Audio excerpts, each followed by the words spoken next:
एक किसान था। उसके 2 बेटे थे। बड़ा बेटा हमेशा कड़ी मेहनत कर पिता की सहायता करता था और छोटा बेटा बहुत ही अधीर प्रकृति का व्यक्ति था। उसे कभी भी संतोष नहीं होता था। उसे खेत पर काम करना अच्छा नहीं लगता था। वह सदैव यात्रा करने और सारे संसार का भ्रमण करने के सपने देखा करता था। एक दिन अपने पिता के पास जाकर वह बोला, मैं एक साधारण किसान बनकर अपना जीवन नहीं जी सकता, अतः आप जायदाद में से मुझे मेरा हिस्सा दे दीजिए ताकि कहीं अन्य जाकर काम की तलाश कर सकूं। उसकी बात सुनकर उसके पिता को दुख तो हुआ, लेकिन वे बोले, बहुत अच्छा मेरे बेटे, यदि तुम ऐसा ही चाहते हो तो तुम अपना हिस्सा ले सकते हो।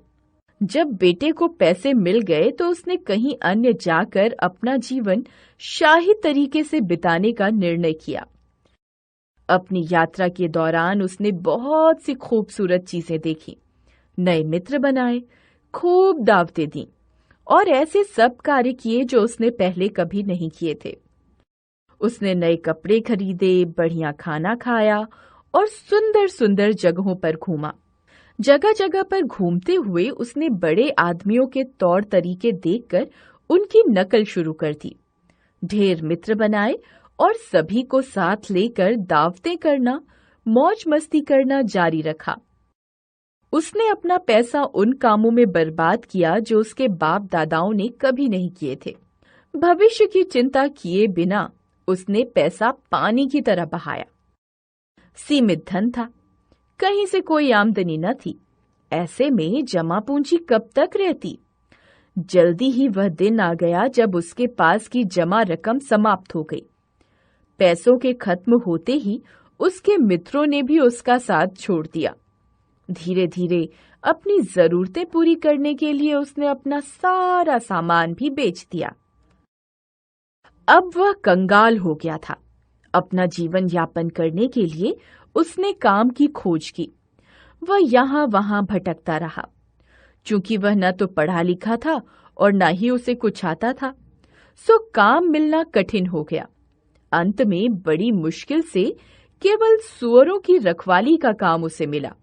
सुबह से शाम तक काम करने के बाद भी उसे भरपेट खाने के लिए पैसा नहीं मिल पाता था। यहाँ तक कि वह सुअरों को पेट भर खाते देखकर उनसे तक ईर्ष्या करने लगा। अंत में उसने सोचा कि मेरे घर में काम करने वाले नौकरों को भी भरपेट खाना मिलता होगा। मेरी किस्मत जो मैं यहाँ भूख से तड़प रहा हूँ। क्यों ना मैं अपने पिता के पास लौट जाऊं? मैं जाकर उनसे कहूंगा कि वे मुझे एक नौकर के ही रूप में रख लें। मैं उनके चरणों पर गिरकर इस तरह पैसा बर्बाद करने के लिए और ईश्वर के विरुद्ध पाप करने के लिए क्षमा मांग लूंगा। मुझे विश्वास है कि वे मुझे अवश्य माफ कर देंगे। मन में इस प्रकार के विचार कर वह अपने घर की लंबी यात्रा पर निकल पड़ा। यह यात्रा उसके लिए बड़ी दुखदायी थी। कई रातों उसे कुछ खाने को नहीं मिला। भूख प्यास से तड़पते हुए वह यह जान गया कि उसने जो भी किया वह बहुत ही मूर्खता भरा काम था। चलते चलते जब वह अपने घर के पास पहुंचा तो उसके पिता ने उसे पहचान लिया। वह उससे मिलने के लिए दौड़ पड़े। उसके पास पहुंचकर उन्होंने उसे बाहों में भर लिया और चूमने लगे। बेटा अपने पिता के इस व्यवहार को देखकर हतप्रभ रह गया। उसका आश्चर्य उस समय और बढ़ गया जब उसके पिता ने घर के सभी लोगों को बुलाकर उनसे बेटे की वापसी पर खुशियां मनाने के लिए दावत की तैयारी करने को कहा। इन सब को देखकर उसका बड़ा बेटा बहुत नाराज हुआ। रोष में भर उसने अपने पिता से कहा, यद्यपि मैं इतने वर्षों से आपके खेतों पर जी तोड़ मेहनत कर रहा हूं, मैंने हमेशा आपकी आज्ञा का पालन किया है, फिर भी आपने कभी भी मुझे ऐसी दावत नहीं दी।